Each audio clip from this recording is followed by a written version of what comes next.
بسم الله الرحمن الرحيم الحمد لله والصلاة والسلام على رسول الله وعلى آله وصحبه ومن والاه العقيدة الإسلامية பாடம் 13 இணை வைப்பின் வகைகள் ஷிர்குடைய வகைகளை பற்றிய இந்த பாடத்தில் முதல் கேள்வி, இறந்தவர்களையும் நம் எதிரில் இல்லாதவர்களையும் நம்மை காப்பாற்றும்படி அழைக்கலாமா? இறந்தவர்களை நம் எதிரில் இல்லாதவர்களையும் நம்மை காப்பாற்றும்படி அழைக்கக்கூடாது. அல்லாஹ்வை மட்டுமே அழைத்து அவனிடமே பாதுகாப்பு கேட்க வேண்டும்.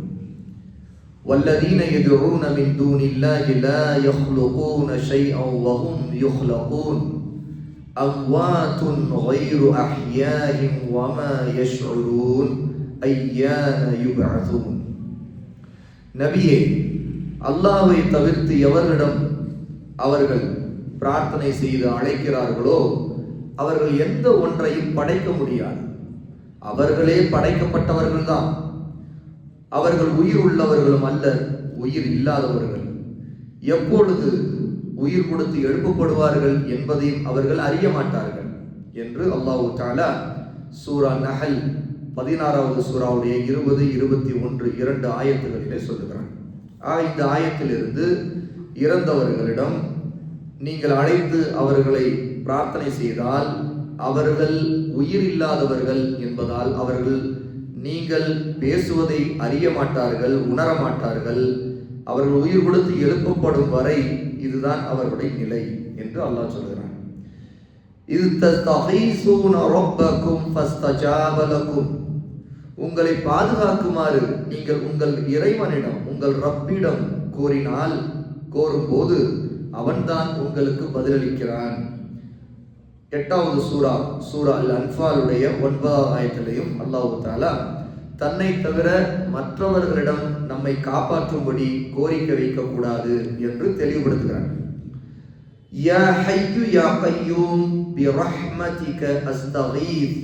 ரசூலுல்லாஹி ஸல்லல்லாஹு அலைஹி வஸல்லம் உடைய பிரார்த்தனைகளில் ஒன்று, என்றும் உயிருள்ளவனே, யா ஹய் யா கய்யூம், என்றும் நிலையானவனே, உனது பேர் அருளை கொண்டு என்னை காப்பாற்றும்படி நான் வேண்டுகிறேன் என்று ரசூலுல்லாஹ் கேட்பார்கள். அனஸ் இப்னு மாலிக் ரலியல்லாஹு அன்ஹு அறிவிக்கக்கூடிய இந்த ஹதீஸ் ஜாமியு திர்மிதியிலே 3524வது ஹதீஸாக இடம்பெறும்.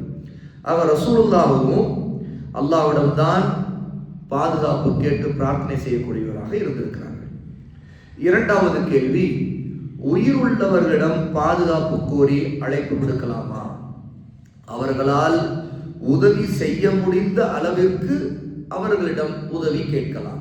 உயிர் உள்ளவர்களிடம் அல்லாஹ்வுடைய நபி ஸல்லல்லாஹு அலைஹி வஸல்லம் அவருடைய அல்லாஹ் தஆலா இறக்கிய ஆயத்துக்கு 28வது சூராவுடைய 15வது ஆயத்திலே இந்த செய்தியை நாம் தெரிந்து கொள்கிறோம். وَدَخَلَ الْمَدِينَةَ عَلَى حِينِ غَفْلَةٍ مِنْ أَهْلِهَا فَوَجَدَ فِيهَا رَجُلَيْنِ يَقْتَتِلَانِ هَذَا مِنْ شِيعَتِهِ وَهَذَا مِنْ عَدُوِّهِ فَاسْتَغَاثَهُ الَّذِي مِنْ شِيعَتِهِ عَلَى الَّذِي مِنْ عَدُوِّهِ فَوَقَزَهُ مُوسَى فَقَضَى عَلَيْهِ قَالَ هَذَا مِنْ عَمَلِ الشَّيْطَانِ இன்னஹு அதுவும் முதில்லுன் முபீன். மூசா அலைஹிஸ்ஸலாத்து வஸலாம் ஒரு நாள் மக்கள் எல்லாம் அயர்ந்து தூங்கிக் கொண்டிருந்த ஒரு நேரத்தில் அந்த நகரத்தில், அதாவது மிஸ்ருடைய எகிப்துடைய நகரத்தில் நடந்து சென்று கொண்டிருந்த போது 2 வாலிபர்கள் சண்டையிட்டுக் கொண்டிருந்தார்கள். அதை அவர் பார்த்தார். ஒருவன் மூசா அலைஹிஸ்ஸலாத்து வஸலாமுடைய இனத்தை சேர்ந்தவன், அதாவது பனு இஸ்ராயீலை சேர்ந்தவன். இன்னொருவன் கிப்திகளாகிய இவருடைய எதிரிகளில் உள்ளவன், அதாவது ஃபிர்அவுனுடைய கூட்டத்தை சேர்ந்தவன். அவனுக்கு எதிராக, ஃபிர்அவுனுடைய கூட்டத்தில் உள்ள அந்த ஒருவனுக்கு எதிராக மூசாவுடைய கூட்டத்தை சேர்ந்த ஒருவன் அவன் உதவி கேட்கிறான். இவன் உதவி கேட்கும் பொழுது இதை பார்த்து மூசா என்ன செய்தார்? அந்த கிப்தி இனத்தை சேர்ந்த ஃபிர்அவுனுடைய கூட்டத்தில் உள்ள அந்த ஒருவனை ஓங்கி ஒரு குத்து விட்டார். உடனே அவன் செத்து விட்டான். பிறகு இதை பார்த்த உடனே மூசா சொன்னார், இது ஷைத்தானுடைய பெரிய வேலை, நிச்சயமா அவன் வழிகெடுக்கக்கூடிய பகிரங்கமான எதிரி என்று சொன்னார். 28வது சூராவுடைய 15வது ஆயத்திலே இந்த செய்தியை அல்லாஹ் தஆலா சொல்கிறார். ஆக இந்த ஆதாரத்தை இங்கே இந்த நூலின் ஆசிரியர் கொண்டு வர காரணம், உயிர் உள்ளவர்களிடம் ஏதேனும் ஒரு ஆபத்தின் போது உதவி கேட்பது கூடும்.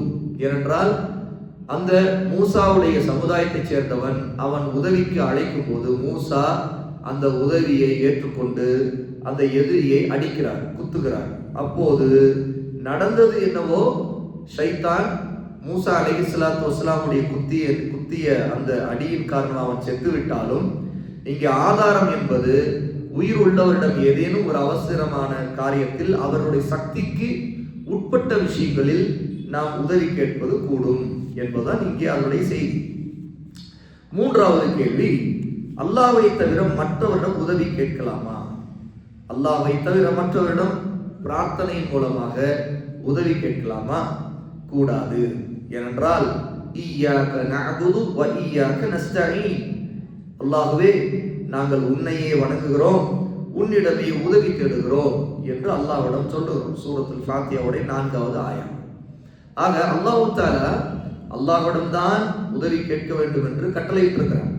ரசூலுல்லாஹி ஸல்லல்லாஹு அலைஹி வஸல்லம் அவர்களும் சொல்கிறார், இதா சஅல்த ஃபஸ்அலல்லாஹ் வ இதா ஸ்தஅன்த ஃபஸ்தஈன் பில்லாஹ்.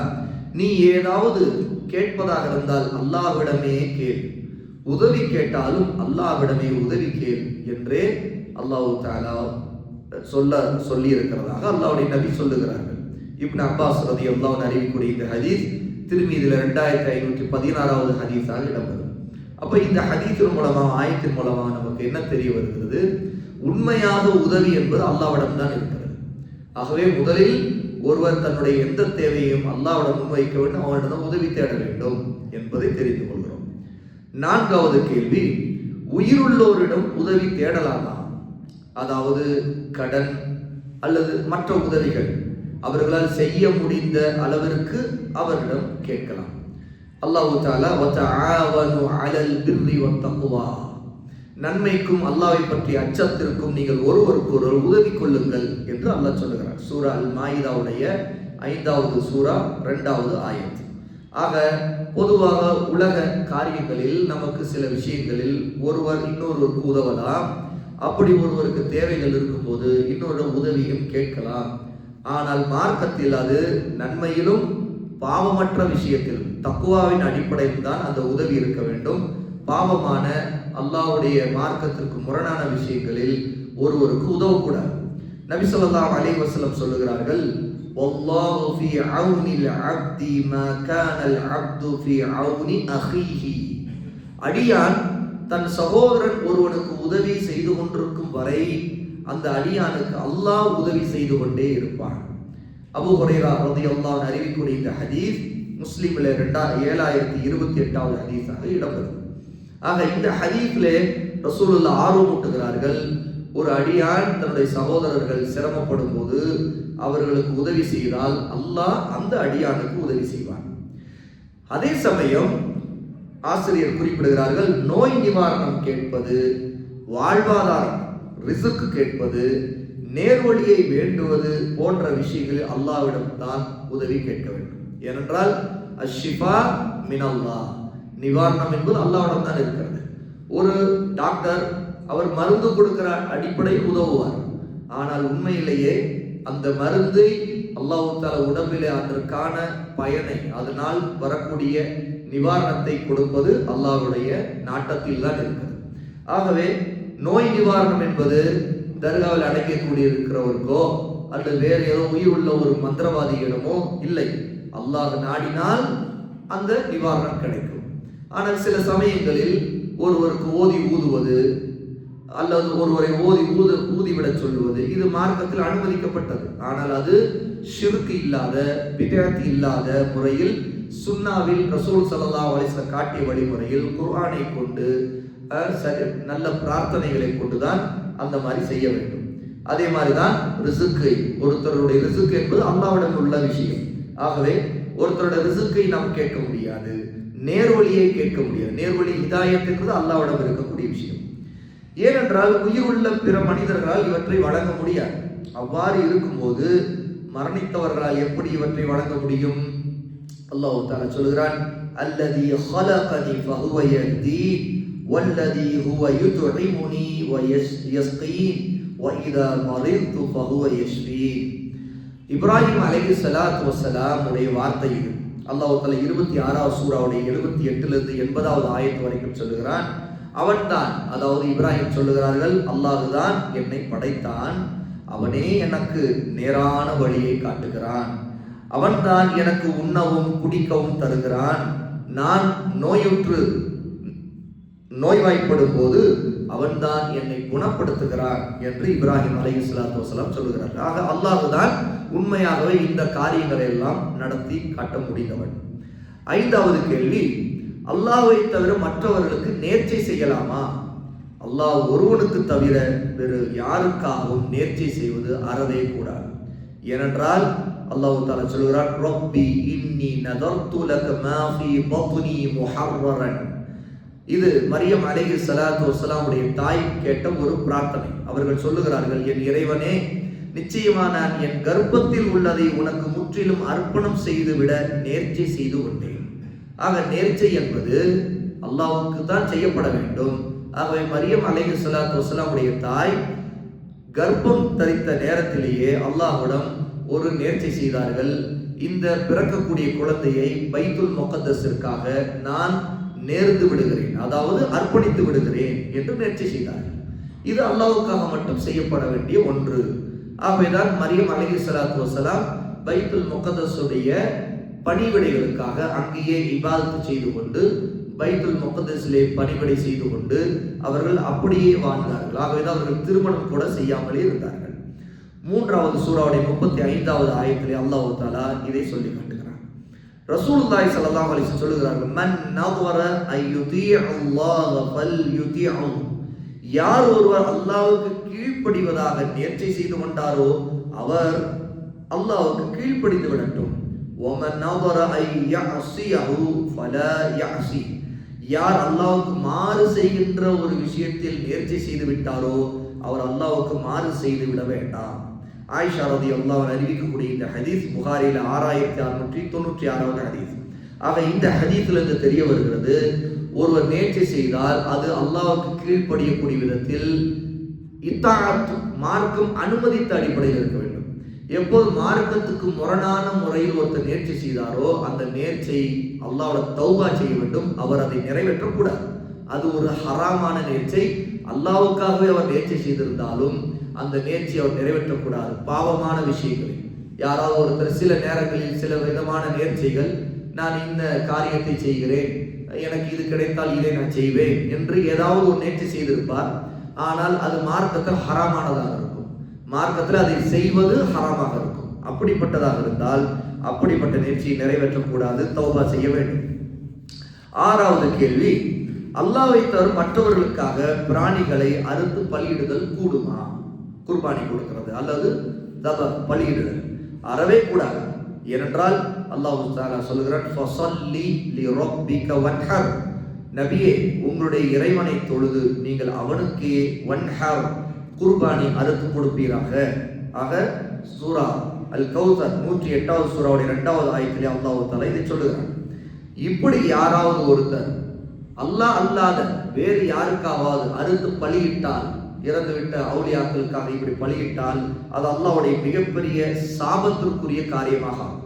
நபி ஸல்லல்லாஹு அலைஹி வஸல்லம் சொல்லுகிறார்கள், அலி இப்னு அபி தாலிப் ரலியல்லாஹு அன்ஹு அறிவிக்கக்கூடிய ஹதீஸ் முஸ்லிமில் 1978வது பதிவாகி இருக்கிறது. லஅனல்லாஹு மன் ذبح பிகைரில்லாஹ். அல்லாஹ் அல்லாத மற்றவர் பெயரில் யார் அறுத்து விட்டாரோ அல்லாஹ் சபிக்கின்றான். அல்லாஹ் அல்லாதவர்களுக்காக அறுத்து பலியிடுவது அது அவரை அல்லாஹ் சபிக்கின்றான். லஅனல்லாஹ், அல்லாஹ்வுடைய லஅனத் அவர் மீது இறங்கும் என்று ரசூலுல்லாஹ் குறிப்பிடுறாங்க. ஆக கபர்களுக்கும் அதே மாதிரி இறந்துவிட்ட அல்லது ஷஹீதாக்கப்பட்ட மற்ற இடங்களுக்கு, தர்காவில் இப்படிப்பட்ட இடங்களில் ஒருவர் அறுத்து பலியிடுவது கூடாது. அல்லாஹ்வின் பெயர் சொல்லி அறுத்தாலும் அவ்வாறு செய்வது கூடாது. ஒருத்தர் அல்லாஹ்வின் பெயர் சொல்லி பிஸ்மில்லா அல்லாஹ் அக்பர் சொல்லி தான் அறுக்கிறார், ஆனால் அவர் கபரில் அடங்கி இருக்கிறவருக்கா இருக்கிறார். அல்லது சில அந்த மாதிரியான இடங்கள் போய் அந்த இடங்களில் செய்கிறார் என்றால் அதுவும் மார்க்கத்திலே ஹராமானது, தடுக்கப்பட்டது. ஏனென்றால் இது முஷ்ரிக்குகளுடைய போக்கு. முஷ்ரிக்குகள் தான் அவர்களுடைய வணங்கும் இடங்களில் சில காரியங்களை செய்வார்கள். அது போன்ற ஒரு போக்கு இது. அல்லாஹ்வுடைய நபி சொல்லுகிறார், மன் தஷப்பஹ பி கௌமின் ஃபஹுவ மின்ஹும். யார் ஒருவர் ஒரு கூட்டத்தாருக்கு ஒப்பாக ஒரு காரியத்தை செய்கிறாரோ அவர் அவர்களை சேர்ந்தவர் தான் என்று ரசூல் ஸல்லல்லாஹு அலைஹி வஸல்லம் எச்சரிக்கை செய்கிறார். அப்துல்லாஹ் இப்னு உமர் ரலியல்லாஹு அன்ஹு அறிவிக்கக்கூடிய இந்த ஹதீஸ் அபூ தாவூதுல 4031வது ஹதீஸாக இடம்பெறுகிறது. ஆக இந்த ஆதாரங்களிலிருந்து நாம் தெரிந்து கொள்கிறோம், இந்த ஷிர்க்குடைய வகைகள், மிகப்பெரிய இணை வைப்பான இந்த காரியங்களை விட்டு நாம் விலகிக் கொள்ள வேண்டும். அல்லாஹ் தஆலா நம்முடைய அகீதாவை தூய்மைப்படுத்தி தௌஹீதுடைய அறிவை வளர்த்து கொண்டு நாம் மற்றவர்களையும் இந்த நன்மையின் பக்கம் ஏறி பாவத்தை விட்டு தடுக்கக்கூடியவர்களாக அல்லாஹ் நம்மை அனைவரையும் ஆக்குவானாக. வ ஆகிரு தஅவானா அல்ஹம்துலில்லாஹி ரப்பில் ஆலமீன்.